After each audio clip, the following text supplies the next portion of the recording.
tema principal dessa semana é o movimento contra a Copa. Não vai ter Copa. Nós vimos nesse mês de janeiro que a esquerda pequeno-burguesa,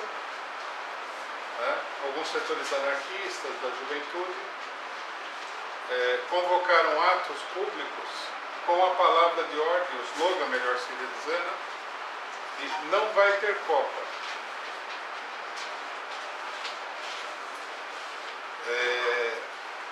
Uma coisa que, evidentemente, é extremamente indefinida,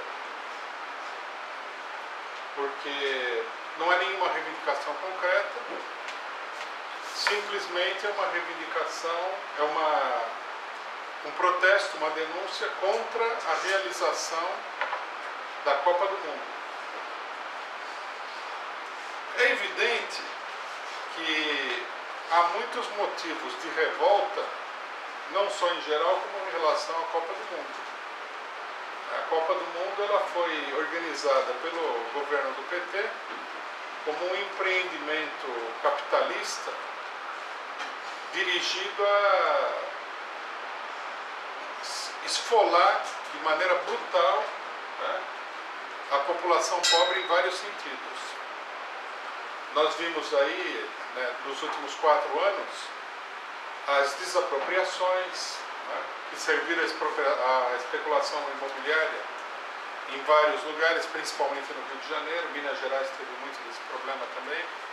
Em Minas Gerais, o problema ainda foi mais acentuado em função da Copa das Confederações.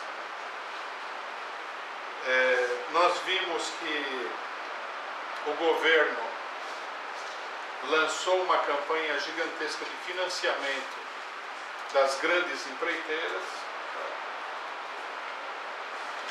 ao invés de utilizar esse dinheiro, que poderia ser utilizado em qualquer tipo de obra, inclusive obras para a Copa, mas com um aproveitamento mais extensivo de mão de obra, etc. e tal.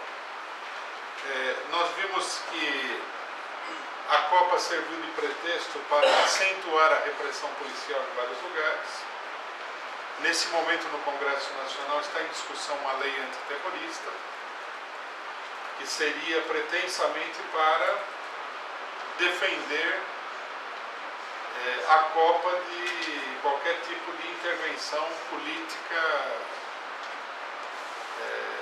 violenta.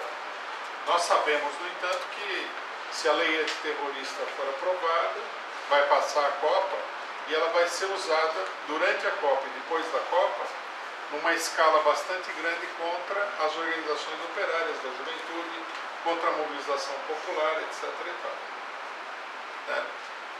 Então, o motivo para que as pessoas critiquem a política do governo em relação à Copa, se revoltem contra a política do governo em relação à Copa, existem efetivamente.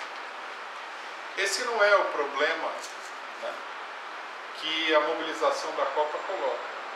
O problema da mobilização da Copa coloca é um problema diferente. Não é porque haja motivos para a revolta que nós temos que embarcar em qualquer tipo de campanha. A campanha que está sendo proposta é uma campanha que não atinge nenhum objetivo, que não busca atingir nenhum objetivo concreto. Não há reivindicações. O que há são slogans de propaganda. Então, por exemplo, os slogans são assim: quero hospitais padrão FIFA. Mas o que significa isso? As pessoas vão sair na rua pedindo especificamente uma verba definida para a saúde, vão sair à rua pedindo a construção de um hospital em um determinado lugar? Não, é só uma propaganda, é só uma conversa, uma denúncia. Não há nenhuma reivindicação concreta. Aí o pessoal fala das remoções, mas não há nenhum movimento contra as remoções, até porque as remoções da Copa já foram efetuadas, os estádios foram construídos, etc. e tal. Qual que seria a reivindicação? Demolir os estádios, devolver a terra para o pessoal, aumentar a indenização das pessoas que foram expropriadas, o quê? Não há nada disso. Né? Não é porque a gente simpatize com a revolta das pessoas contra uma determinada ação do governo que nós vamos validar, né? Nós vamos concordar com um movimento que não tem objetivo reivindicativo absolutamente nenhum. Nós vamos explicar aqui porque que isso daí é uma coisa decisiva no que diz respeito ao problema da Copa. Evidentemente que nesse momento aqui há um conjunto de movimentos que estão se desenvolvendo em torno de problemas concretos. Ou movimentos ou manifestações de explosão popular mais ou menos espontânea. Nós vimos, por exemplo, que no metrô, devido ao fato de que o governo Alckmin levou o metrô a uma situação de semi-paralisia, o metrô de São Paulo é um dos mais modernos do mundo, agora está transformado numa sucata. Praticamente não funciona. Alguns dias atrás a população caiu numa arapuca, ficou dentro do metrô trancada sem quase nem poder respirar e explodiu uma revolta popular dentro do metrô, que inclusive foi reprimida pela segurança do metrô, essa segurança que anda de preto que nem a guarda fascista do Mussolini, e que assim todo mundo conhece, que é extremamente violenta contra a população em diversas oportunidades. Nós vemos aí que em vários lugares do país, por causa das péssimas condições de transporte, a população tem queimado ônibus. A queima de ônibus já está subindo ao número de uma centena em todo o país. Quase todo dia um ônibus novo é queimado. Nós temos aí as mobilizações do rolezinho, que são uma outra manifestação de indignação. Essa mais concreta, porque os juízes estão proibindo as pessoas da periferia, a juventude negra de entrar no shopping. Quer dizer, há um sem número de manifestações. Há lutas operárias, nós temos uma greve bastante significativa dos condutores no Rio Grande do Sul, e nós temos principalmente a greve nacional dos Correios, que é uma greve contra a privatização, uma questão chave da situação política. Todos esses movimentos, eles estão se desenvolvendo. Seria necessário impulsionar, seria necessário centralizar, unificar esses movimentos. E o que nós vemos é que essa palavra de ordem, que não tem nenhum sentido prático, de não vai ter Copa, busca arrastar atrás de si todo esse movimento, canalizar esse movimento para esse objetivo. Essa política de canalizar todo esse movimento para a ideia de não vai ter Copa, ela é correta, porque o movimento do não vai ter Copa, ele quer dar um caráter nacional à expressão de insatisfação do povo. Nós devemos dizer claramente que não, que isso daí não é correto, que isso daí não é positivo, que isso não é produtivo e que não vai levar a um desenvolvimento do movimento.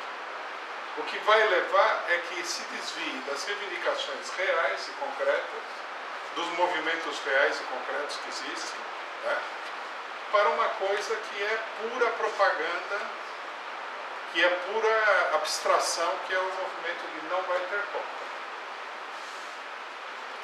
Nós, como partido operário, como partido comunista, como partido revolucionário, nós temos um método de luta, que é o seguinte: nós rejeitamos a transformação das lutas operárias e populares em demagogia. Nós somos contra, por exemplo, greves por reivindicações abstratas, que não têm um conteúdo material, que não tem um conteúdo quantitativo, por exemplo, por melhores salários. Não existem melhores salários. O que existe é aumento salarial definido por um número. 1%, 2%, R$1.000, R$500. Se o movimento pretende ser um movimento forte, ele tem que ter uma reivindicação real e concreta. A classe operária é uma classe que trabalha. Os operários trabalham no mínimo 8 horas por dia, muitas vezes trabalham 10, muitas vezes trabalham 12 horas por dia. É um trabalho exaustivo, a maioria dos operários tem família para cuidar, chega em casa tem os problemas familiares pela falta de dinheiro. Para ir ao trabalho, o transporte, que todo mundo conhece no Brasil, é horrível. Há trabalhadores que vêm lá do fundão da Zona Sul para trabalhar em outro lugar e demoram 2, 3 horas de transporte. Então, se o trabalhador, se nós queremos efetivamente mobilizar a classe trabalhadora para a luta, nós temos que apresentar à classe trabalhadora um objetivo real para a mobilização. Ele pode ser uma reivindicação econômica, com um aumento salarial, ele pode ser uma reivindicação política, como fora tal e qual governo, mas tem que ser uma reivindicação concreta. Os trabalhadores, na sua maioria, não vão sair de casa para lutar por coisas abstratas, porque isso daí é uma enganação e o trabalhador logo percebe e, portanto, não vai deixar de lado a vida dele, que já é muito difícil, para fazer isso. É mais fácil nesse sentido você mobilizar a juventude, que está revoltada, que tem mais condições de fazer esses protestos de rua, mas isso daí não conduz a lugar nenhum. Quer dizer, nós somos, e é preciso afirmar categoricamente, a favor de movimentos que tenham reivindicações precisas. Não apenas precisas, como necessárias, porque reivindicações que não atendem às necessidades do trabalhador também não comovem o trabalhador. Os sindicatos burocráticos, sejam eles da CUT, da Conlutas, da Força Sindical, da CTB, de todas essas supostas centrais sindicais, eles fazem greves pedindo a reposição da inflação mais uma fração de porcentagem. Isso não é uma realidade como greve. É só para dizer que nós estamos lutando. Não se pede a reposição integral, não se pede o salário que o trabalhador necessita, etc. e tal. Quer dizer, a luta ela tem que ser feita sobre a base de reivindicações que sejam reais. Para serem reais, precisam ser precisas, específicas, quantificadas e precisam corresponder a necessidades reais dos trabalhadores. Não podem ser necessidades secundárias, coisa menor, porque tudo isso é fazer demagogia com o trabalhador, ou seja, é enganar o trabalhador, dando a entender que ele vai ganhar alguma coisa com esse movimento, quando na verdade ele não vai ganhar absolutamente nada. Bom, tendo esse método, é da maior importância que a gente faça um debate no interior do movimento operário da juventude em torno desse movimento da Copa, que é um movimento claramente, em primeiro lugar, distracionista das verdadeiras necessidades e reivindicações da classe operária e das massas em geral, inclusive da juventude que participa desse movimento. É preciso dizer aos trabalhadores que esse movimento ele não vai trazer, ele não vai impedir, por exemplo, as remoções que estão acontecendo na periferia de São Paulo, não vai melhorar o transporte, ele não tem nada a ver, por exemplo, com o movimento de junho que pedia o cancelamento do aumento da passagem em São Paulo, que era uma reivindicação concreta. Pode ser uma reivindicação pequena, mas era uma reivindicação concreta e era uma reivindicação que atendia parcialmente uma necessidade real da população trabalhadora. Não tem nada a ver com isso. É um movimento de pura propaganda, é um movimento por palavras, é um movimento de denúncia sem um direcionamento claro. Nós temos que abrir esse debate e nós não podemos, como Partido Operário, ficar impressionados com a opinião pública do momento. Está certo que essa opinião pública não é uma opinião majoritária. É uma opinião de determinados setores de esquerda e de direita que fazem a campanha, que fazem uma gritaria muito grande. Eu tive a oportunidade de ver aí na internet que muita gente vê o problema de maneira extremamente histérica. Se você não concorda com a palavra de ordem de não vai ter Copa, você já está apoiando tudo que o governo do PT fez, o que é uma coisa ridícula de se falar. Cria essa oposição absurda, quer dizer, ou você é contra, é a favor do movimento não vai ter Copa, ou você é a favor de tudo que o PT fez em torno da Copa, que é uma coisa realmente infantil e ridícula, que a gente não pode nem levar a sério na nossa atividade política. Nós temos que colocar isso aí de lado, como sendo uma manifestação de puro descontrole emocional das pessoas que falam isso. É preciso abrir uma discussão séria, e como já os marxistas insistiram em inúmeras oportunidades, é preciso dizer aos trabalhadores a verdade, doa o quanto doer. Nesse caso, eu acho que vai doer muito também. Mas para as pessoas que estão aí meio fanatizadas, histéricas com o negócio do movimento não vai ter Copa, é preciso dizer para eles também, mesmo que eles não queiram ouvir, mas que seja dolorido ouvir, que esse movimento não tem, tal como está, com essas reivindicações, com esse direcionamento, não tem futuro. É um movimento distracionista. Bom, um segundo problema, que é importante assinalar, e que essa esquerda não leva em consideração de forma nenhuma, é que nós temos observado, né, na situação política internacional, na conjuntura política internacional, que se desdobrou de maneira completa a política do imperialismo de manipular movimentos de massa contra os governos que eles querem pressionar, atacar, derrubar em várias partes do mundo. O último exemplo disso daí é a Ucrânia. Na Ucrânia há um movimento, uma mobilização grande, mobilização que a gente poderia dizer até que é uma mobilização popular. Não é como a imprensa internacional fala, assim, que para a imprensa internacional, toda vez que há e nacional, toda vez que há um movimento que defende os interesses do imperialismo, é acima de 40 milhões de pessoas na rua. Não é assim, isso é tudo bobagem. Ninguém deve acreditar nesses números totalmente demagógicos, né? Como fizeram no Egito, onde a gente teria que acreditar hoje que cerca de 70 milhões de pessoas saíram na rua para apoiar um golpe militar. Se você começar a acreditar nessas coisas, você vai parar num instituto psiquiátrico, vai ser internado no instituto psiquiátrico. Mas é um movimento popular de uma certa envergadura, né? Tem bastante gente na rua. Só que o movimento ele é organizado, financiado, dirigido politicamente pelo imperialismo. Ninguém tem dúvida disso no mundo inteiro. Ninguém. Com exceção, logicamente, de setores da esquerda pequeno-burguesa brasileira como o PSTU. A coluna vertebral da mobilização é a extrema-direita nazista ucraniana. Um grupo que todo mundo conhece, que os analistas internacionais conhecem muito bem, chamado Svoboda, que participa das mobilizações com a clara intenção de atuar de maneira violenta contra o governo, de maneira quase insurrecional.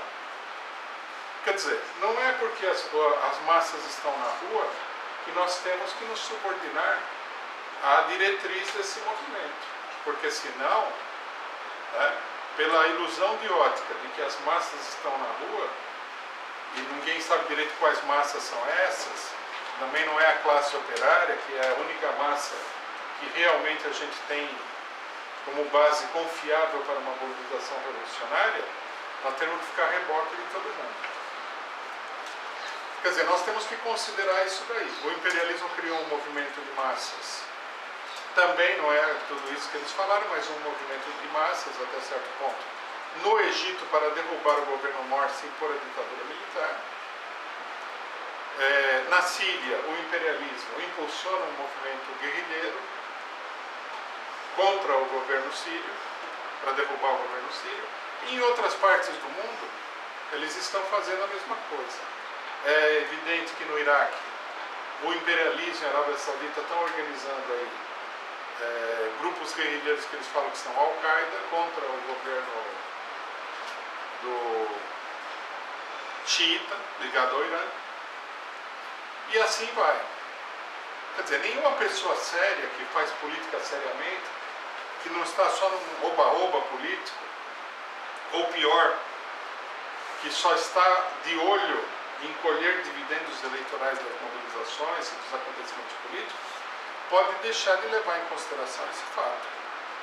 No Brasil, o movimento de direita e de extrema-direita vem se organizando de uma maneira muito clara, muito acentuada, já faz algum tempo. Vendo a incapacidade de, pelos meios tradicionais, derrotar o governo eleitoralmente, o PT nas eleições, a burguesia tem se organizado de uma maneira mais sólida para enfrentar o PT em todos os terrenos, ideológico, propaganda, etc. e tal. Nós temos visto aí uma coisa que escapa da atenção de uma boa parte da esquerda, que é uma demonstração de imaturidade e cegueira política muito grande, que a imprensa toda tem sido cartelizada, tem sido arregimentada para uma política claramente de direita. Vejam bem, não se trata de uma política contra o PT, se trata de uma política de direita e inclusive de extrema direita. Vamos dar um exemplo que mostra que o problema que está em pauta aqui, como nós temos dito sistematicamente, não é o PT. Nós tivemos esse acontecimento de que um grupo fascistoide, né, no Rio de Janeiro, no bairro do Flamengo, pegou um jovem de 15 anos, negro, né, curiosamente agora não aparece nenhuma voz para destacar o fato de que esse cidadão é negro. Esqueceram a cor dele. Agrediram esse cidadão, esse rapaz, deixaram ele nu e prenderam ele com um ferro num poste. Uma imagem, inclusive, simbólica, parece um pelourinho antigo onde você amarrava os escravos para serem chicoteados e escarnecidos pelo pescoço. Então, o que aconteceu? Um dos porta-vozes da direita, que supostamente essa direita seria apenas uma oposição da imprensa ao PT, falou com todas as letras na imprensa que vão defender agora esse bandido, falar que ele é coitadinho, defendeu abertamente uma coisa criminosa, porque você tem que se lembrar que a direita é defensora da lei e da ordem, né? Ela defendeu o fato de que as pessoas passaram por cima da lei, tomaram as leis nas próprias mãos, agrediram uma pessoa, penduraram essa pessoa, amarraram a pessoa no poste, tá certo? Expuseram ela ao público nua, ameaçaram de fazer isso de outras vezes e tudo mais. Quer dizer, é uma manifestação ao estilo da Ku Klux Klan. Porque no Brasil, a luta contra o pobre, a luta contra o operário, a luta contra o negro, ela tem uma cobertura, uma camuflagem, que é a luta contra o crime. Só que essa luta contra o crime, todo mundo que vive no Brasil, que tem um pouquinho de cérebro para pensar, sabe que não é luta contra o crime nenhuma. É uma luta contra o pobre. Quem que foi a favor? A apresentadora, que é um expoente dessa direita, do SBT, uma loira que visivelmente não sabe o que fala e que foi contratada para falar atrocidades direitistas lá, chamada Raquel Sherazade. Mas, de um modo geral, a direita repercutiu muito isso daí. Quer dizer, aí não é o PT. O rapaz, que eu saiba, não é o PT. Ele é afiliado ao PT, ninguém sabe se ele vota no PT, não deve votar em ninguém, porque ele tem 15 anos. Isso daí é um ataque à população pobre. Quer dizer, quem diz que toda essa oposição de direita, essa imprensa de direita, a revista Veja, Reinaldo Azevedo, Rodrigo Constantino, Olavo de Carvalho, todos esses palhaços fascistas aí, eles estão aí para fazer oposição ao PT, não está vendo a coisa nitidamente. Porque isso que aconteceu não é oposição ao PT. Isso daí chama-se esmagamento do povo. O que nós estamos vendo aqui é um fenômeno que a gente já viu em outras oportunidades. A direita, ela usa todas as limitações, a política de conciliação de classes dos partidos de esquerda oportunista para criar as condições para atacar o povo e as suas reivindicações. Precisa prestar atenção também como a direita faz a campanha contra o PT. A direita faz a campanha contra o Bolsa Família. Quer dizer, se a pessoa faz a campanha contra o Bolsa Família, falando que todo mundo lá é vagabundo, qual é a política? Matar o pessoal de fome. Então, quer dizer, precisa ficar claro que o ataque não é contra o PT. O PT ele é um alvo imediato, mas ele não é o verdadeiro alvo. O que a direita quer é utilizar o PT para aprofundar ainda mais a política de ataque à população. O que eles conseguem fazer de ataque à população? Procurando controlar o PT é pouco diante das necessidades que eles têm nesse momento. Então, por isso, nós precisamos dizer com toda clareza o seguinte: não importa qual é a opinião de setores da pequena burguesia. Esses setores querem achar que nós estamos aqui defendendo o PT, querem dizer que nós somos governistas. Muito bem, podem dizer. Qual é o problema? Nenhum. O que importa aqui é a política real, o que está acontecendo realmente. Um partido de esquerda, um partido operário, um partido revolucionário, tem que ter como base da sua tática não fazer frente única com os opositores de direita dos governos, frente populistas e nacionalistas. Os governos tipo PT, tipo Chaves, tipo Rafael Correia, têm que ser enfrentados pela classe operária única e exclusivamente sob as próprias bandeiras da classe operária e do movimento operário. Por exemplo, nós estamos lutando contra o governo do PT que está tentando privatizar, está privatizando, de fato, o serviço de saúde do Correio. Eu não vejo a direita apoiar isso aí. Por que ela não apoia? Porque isso aí não pode ser manipulado. Porque esse movimento leva à organização independente dos trabalhadores em relação ao PT e à direita. Mentem aqueles que dizem que não é possível fazer oposição ao PT sem cair nos braços da direita. Isso é uma mentira. Estão mentindo para os trabalhadores e para a juventude. É possível fazer oposição e é a única maneira efetiva de fazer oposição ao governo do PT é com total independência da direita.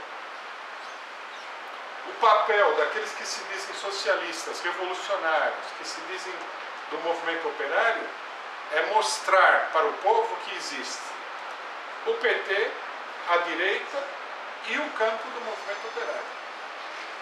E que o PT nada mais é do que um intermediário no meio dessa luta. Que a verdadeira luta, na realidade, é entre a classe operária e a direita apoiada pelo imperialismo. No Egito, por exemplo, a luta fundamental não era contra o governo Morsi, por pior que ele fosse. E ele nem de longe era tão ruim quanto a propaganda do imperialismo pintou.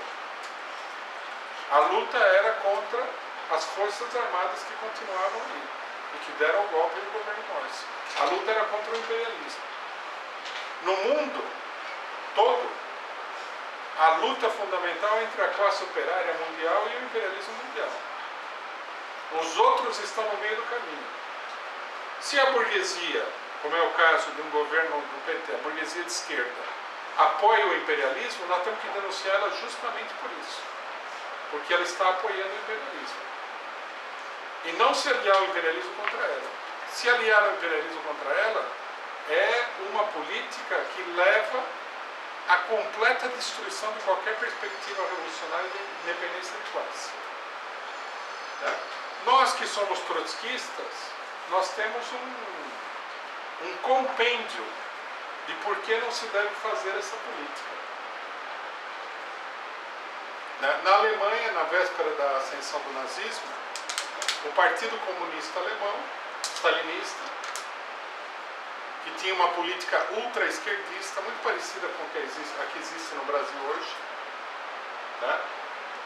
Ele falava o seguinte, que a luta principal naquele momento era contra a social-democracia alemã. Quer dizer, PT da Alemanha. Só que nós temos que lembrar o seguinte, né? Para que a analogia histórica seja precisa, que a social-democracia era 100 vezes mais direitista do que o PT.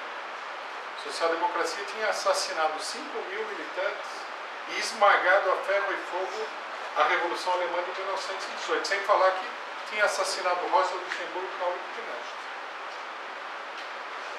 Então, os stalinistas insistiam em que era preciso lutar contra a social-democracia. Falavam, como se fala no Brasil hoje, que a social-democracia era igual aos representantes da burguesia alemã, os partidos burgueses, que todos eles também eram igual ao fascismo. Todo mundo era de direita, como se fala hoje. Exatamente a mesma conversa. Quando o Partido Comunista Alemão, né, num referendo que foi feito no principal estado da Alemanha, na Prússia, para derrubar o governo social-democrata, ou apoiado pela social-democracia, Trotsky condenou veementemente isso porque eles se juntaram com os fascistas, com a direita, contra o governo social-democrata. Quer dizer, não vamos fazer uma confusão aqui que muita gente que não conhece bem o processo histórico faz. Não se trata simplesmente da política que Trotsky propôs em dado momento de fazer uma aliança com a social-democracia contra o fascismo. Se trata disso. Uma coisa prévia. Se trata de não fazer uma aliança com a direita contra a social-democracia. Agora, Trotsky não combatia a social-democracia? Logicamente que combatia. O que os stalinistas falavam quando Trotsky falava essas coisas? Que ele era governista. Que ele apoiava a social-democracia, que ele era social-democrata. Por isso que a gente não deve levar a sério a conversa fiada. Conversa fiada não faz revolução. O que faz revolução é uma política meditada, refletida. Histeria não faz revolução. Ter as emoções à flor da pele não faz revolução. A revolução precisa de um plano estratégico para que ela possa ser bem sucedida. É preciso ter uma tática consciente, determinada. Nesse sentido, e para terminar, né, qual que é a nossa proposta em relação ao problema que está acontecendo? Nós somos favoráveis a chamar um movimento de luta em oposição a esse movimento pela Copa, né, diante do qual a gente não deve fazer nenhuma concessão política. Nós devemos dizer às pessoas que é preciso sair às ruas contra a situação do transporte e pela estatização do transporte, que é preciso apoiar os movimentos de luta pelo salário que estão acontecendo, que é preciso apoiar os trabalhadores do Correio na luta contra a privatização do Correio, e é preciso lutar contra a privatização dos aeroportos e as outras privatizações promovidas pelo governo do PT com a palavra de ordem de não às privatizações, controle operário das empresas, que é preciso lutar contra todas as leis repressivas, que é preciso lutar pela dissolução da PM, lutar também pela dissolução das guardas privadas como essa do metrô, que espanca a população. Nós estamos levantando a discussão que a gente quer abrir com toda a esquerda nacional, de que de conjunto é preciso lutar por uma Assembleia Constituinte, feita pelo povo, sem esses partidos burgueses, que é preciso lutar contra as remoções que estão acontecendo em São Paulo, que é preciso lutar contra as remoções que vão acontecer ainda no Rio de Janeiro, em função das Olimpíadas, que é preciso lutar e prestar solidariedade aos trabalhadores da terra contra a ocupação das terras dos trabalhadores e dos indígenas pelos latifundiários. Quer dizer, lutar por coisas concretas, né? Nós devemos vincular essa luta à luta por um governo dos trabalhadores. Que a palavra de ordem de não vai ter Copa é uma palavra de ordem eleitoral, ou para usar uma palavra que a gente não costuma usar, mas que as pessoas entendem bem, eleitoreira da direita, que começou essa campanha. Essa campanha foi iniciada, né, como nós mostramos no editorial de hoje do Caos Operário Online, pelo Rodrigo Constantino, com uma palavra um pouquinho diferente, que é a seguinte: que a FIFA tire a Copa do Brasil. Por quê? Porque é uma disputa eleitoral entre o PT e a direita. O PT quer fazer demagogia com a Copa e a direita quer impedir que o PT faça demagogia com a Copa. As duas coisas são demagógicas. O movimento operário não deve tomar partido nem de A e nem de B. Nem nós vamos fazer demagogia em favor da Copa e nem vamos fazer demagogia contra a Copa. O que nós temos que fazer é lutar pelas nossas próprias reivindicações, levantar as nossas próprias bandeiras. O movimento, tal como está, o único resultado que ele vai ter é fazer propaganda eleitoral para a direita. O que parece também uma coisa totalmente sem perspectiva no atual desenvolvimento. É preciso dizer também o seguinte, que o alinhamento de todo um setor da esquerda que não raciocina, que não pensa, que não analisa a situação com a direita, só pode levar a um fortalecimento da influência do PT sobre os trabalhadores. Porque os trabalhadores, vendo a polarização entre esquerda e direita, vão ficar do lado do PT, não do lado da direita. O trabalhador prefere a migalha que representa o Bolsa Família do que o governo FHC. O trabalhador prefere, no final das contas, a privatização meia boca do PT do que a privatização desenfreada do governo FHC. E assim por diante. E a corrupção, nenhum trabalhador que saiba pensar vai acreditar que no próximo governo, seja ele do PT, do PSDB, do PSB, do PSOL, do PSTU, de qualquer um que seja, não vai ter corrupção. Precisaria ser muito ingênuo para acreditar numa coisa dessa. Então, nesse sentido, companheiros, é preciso fazer uma campanha, discutir calmamente, explicar pacientemente para as pessoas que foram dominadas aí pela campanha direitista, que o movimento operário precisa ter um rumo próprio e que nós não devemos sair à rua por qualquer reivindicação. E nós temos que fazer um esforço para que o movimento assuma a sua bandeira. Já está sendo chamado o ato contra o aumento da passagem de novo. Já foi aumentado no Rio, ameaçado de aumentar em São Paulo. Tem que sair à rua contra o aumento da passagem. Pedir a estatização do transporte, pedir o passe livre. Isso são reivindicações reais. Com relação à Copa, apresentar as reivindicações dos trabalhadores. Nada de repressão durante a Copa, que os trabalhadores possam efetivamente ter acesso aos jogos e assim por diante. Fiscalização, se possível, dos investimentos que foram feitos, etc. Estatização dos estádios que foram privatizados e assim por diante.